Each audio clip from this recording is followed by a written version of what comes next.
माना रखो नफ्सो फकदा रखो रब्बा हो, जिसने जाना खुद को उसने जाना रब को। तो नफ्स को कैसे जानेंगे? हम तो सुबह उठते हैं, रात को सोते हैं, दोपहर को खाते हैं, काम करते हैं और उसके अंदर बहुत सारा लालच है। हम लोग इसी को नफ्स कहते हैं, ऐसा है ना? लेकिन नहीं, हम खुद को आईने में देखते हैं तो समझ जाते हैं हम खुद को देखा है। नहीं, इस बात की इशारा उस तरफ होता है, मन रफा नफ्सा हो, जिसने जाना खुद के नफ्स को। तो हमारा नफ्स क्या है?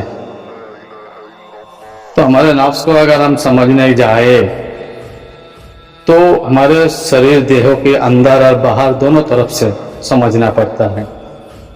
हमारे शरीर में एक मेला लगा हुआ है। हम लोग की जो मानव देहो एक मेले जैसा है, एक दुनिया है जो है देहभंड में, वही है भूवंड। तो भूवंड त्रिभुवन बहुत बड़ा है, आसमान जमीन चांद सितारे ग्रहों, इतना बताने जाएंगे तो बहुत लंबी हो जाएगा वीडियो।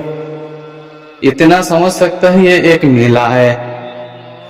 तो मेला कैसा है? हमारे अंदर समझ है, वो एक मेला का सामान है, शरीर में लग गया। अब वो समझ सोच दिन भर कितने सारे आते हैं जाते हैं। जैसे लोग मेला में आ रहा है जा रहा है, उस मेले की एक कोने में कान है, न जाने कितने शोर हुल्ला सुन रहा है, वो सुना रहा है। उस मेले में नाक भी है जो महक भी दे रहा है, बदबू भी दे रहा है। इस मेले में जो आंख भी है जो हम देख रहा है दुनिया को एक कैमरा की जैसा। उसमें मन है, मन का एक मेला है।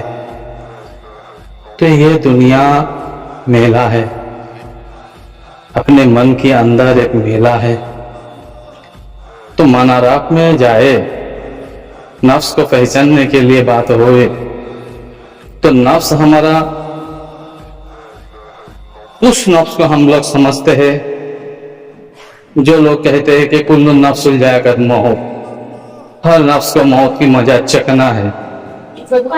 एक बात है कुरान में भी है, हर नफ्स को मौत की मजा चखना है, ऐसा है ना? इस बात पे नफ्स को खुलासा कर रहे, थोड़ा सा हम भाई, हर नफ्स को मजा चखना है तो नफ्स का कितना मकाम है, कितना मंजिला मकाम है। और उस मंजिल मकाम में जाकर हमें देखना है, जरा सोचना पड़ता है जरा कि सच्ची में कौन सी नफ्स की बात बता रहा है। कुल्लु नफ्सुल जायकातुल मौत, और कुल्लु नफ्स क्या है? अरे यहाँ पे हर नफ्स को मजा चखना पड़ेगा। तो यहाँ पे देखो, नफ्स मंजिल मकाम 5 है। नफ्स 5 मकाम के अंदर हमने 2 मकाम की बात कर रहे हैं अभी। नफ्स अम्मारा, बेशक इसको हमेशा मारना है, अम्मारा इधर उधर भटकते रहते हैं, इसकी रुया हैवानियत से ताल्लुक है। इस नफ्स अम्मारा के द्वारा रुया हैवानियत अपना खुराक लेता है। अब ये तो मरेगा, हर हाल में इसको खत्म होना है, आएगा एक दिन जाएगा एक दिन, इसका कोई मतलब मकाम नहीं है, अनातानासील है नफ्स अम्मारा। और ये इसके द्वारा खुराक रूह हैवानियत पर जाता है। अब आ जाओ, मैं जाता हूँ सीधा नफ्स मुतमइन्ना पर, क्योंकि पूरा बताने जाऊंगा तो बहुत लंबी हो जाएगा वीडियो। अपने पीरो मुर्शिद से इस तालीम ले लेना, इस तालीम के बारे में जानकारी लेना, बहुत अहम जरूरी तालीम है। हमने थोड़ा बहुत आप लोगों को बात छेड़ देने के लिए कह रहा हूँ। ये मेला का संसार है, इस मेले में कहीं अपना काम ना भूल जाओ, कोई अपना मेन अमल ना भूल जाए, कोई खुद को ना भूल जाए। तो आ जाओ तो नफ्स मुतमइन्ना पर, एक है नफ्स मुतमइन्ना। अपने पीर मुर्शिद से सलाह मशवरा कर लेना, पता कर लेना। ये नफ्स मुतमइन्ना जो है, ये नफ्स खुराक किसको देता है? रूह इंसानियत को। ये रूह इंसानियत को खुराक देता है नफ्स मुतमइन्ना। हमने सिर्फ रिसर्च के लिए खाली 2 नफ्स को उठाया। एक नफ्स अम्मारा जो खुराक देता है हैवानियत को, और एक नफ्स मुतमइन्ना जिसने खुराक देता है रूह इंसानियत को। आप बताओ, रूह इंसानियत जो है, इंसानियत कभी मरता नहीं बताया गया, और आला ओला का दर्जा है वो। इंसान तो हर कोई नहीं बन सकता। इंसान 1 आने का होता है, 2 आने का होता है, 4 आने का होता है, 8 आने का होता है, 16 आने का इंसान मोमेन है। आप बताओ, जो मोमेन है क्या वो मर जाएगा? मरेगा? कुरान में ऐसा है? मोमेन का मौत है? इन्ना औलिया अल्लाह ला मौत। इंसानियत के मकाम पर नहीं जाएगा तो औलिया औलिया हो ही नहीं सकता ना। इंसानियत मकाम को पार करना पड़ेगा पहले। अब जो इंसानियत मकाम पर पहुंच गया है तभी वो औलिया अल्लाह के दर्जा मिल सकता है।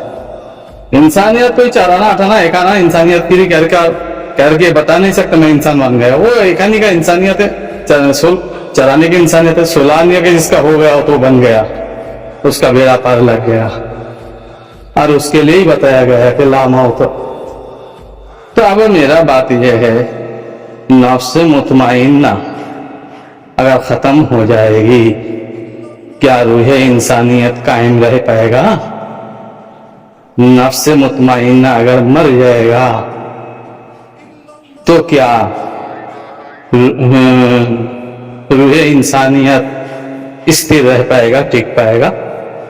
रूह इंसानियत अपनी जगह पर खड़ा रह पाएगा? है मेरा पास इंशाअल्लाह। मैं बाद में दूसरा वीडियो में ये सब बारे में चर्चा जिक्र करेंगे, लेकिन अभी मैं थोड़ा सा छेड़ दे रहा हूं मेरी श्रोता को कि वो इस मकाम पर जांच पड़ताल करे, अपने खबर ले, खबरदार से खबर ले। जो खबरदार है, वफादार है रब का, उससे खबर लेके ये क्या मामला है कि इस मेले में हम लोग क्या खो रहा है। कुल्लु नफ्सिन जायक़तुल मौत, ये कौन सा मौत है? कौन सी नफ्स के बारे में कह रहा है? ये नफ्स में क्या, इसमें नफ्स मुतमइन्ना आता है क्या? इसमें उसमें है नफ्स रहमानी आता है कि इसमें? इस मौत की खांचे में, कुल्लु नफ्स जायक़तुल मौत के खांचे में। अगर कुल्लु नफ्स जायक़तुल मौत रब ने कहा तो झूठ नहीं कहा, तो फिर कुल्लु नफ्सी जायक़तुल मौत बोलने से पहला और आगे क्या हुआ? कौन सी बात है, कौन सी हिकमत छुपा हुआ है? और अगर कुल्लु नफ्स जायक़तुल मौत होगा तो वो जन्नत क्या होगा? जब नफ्स खत्म ही हो जाएगा तो जन्नत का क्या होगा? जिस जन्नत के बारे में कह रहा है कि तुम हमेशा हमेशा के लिए दिया जाएगा, वहां पे तुम्हारा ख्वाहिश रहेगा, वहां पे तुम्हारा खाने की चाहत रहेगा, वहां पे तुम्हारा पाक साफ, मतलब दुनिया जैसा नहीं, जन्नत जन्नत जैसा रहेगा। तो भाई मुझे बताओ, तलब अगर रहा तो नफ्स रहेगा ना? तो तलब जब रहता है तो मतलब नफ्स है। अब नफ्स के पास मुकाम है तो भाई नफ्स के जो मनने की बात हो रहा है तो नफ्स अम्मारा की बात हो रहा है, और 2 नफ्स है, जो नफ्स जो नफ्स अपने रूह जमादत का, जो रूह जमादत को खुराक देता है, जो रूह नबातात का खुराक देता है, नफ्स मुलहिमा, नफ्स लोहामा, नफ्स अम्मारा, नफ्स मुतमइन्ना, नफ्स रहमानी। तो ये जो नफ्स के जब भाग दिया गया मकाम मंजिल, हमें इस नफ्स के बारे में जानना है, तालीम को लेना है। चिश्ती निज़ामी घराने का तालीम, ये तालीम चिश्ती निजामी से मिला था हमको, सीख मिला था। पीर इकबाल सा चिश्ती रहमतुल्लाह अलैहि है, उनसे, हावड़ा पांचला शरीफ से। तो उन्होंने बहुत अच्छी तरह इस बात की तरबियत दिया था हमको, रूहानियत, 5 मकाम और नफसानियत के 5 मकाम, और बहुत सारा तालीम है। लेकिन मैं आप लोगों को आगाह कर रहा हूँ, श्रोताओं को और जो पीर मुर्शिद को चाहने वाले, आप ध्यान दो, मेले में कहीं हो ना दो।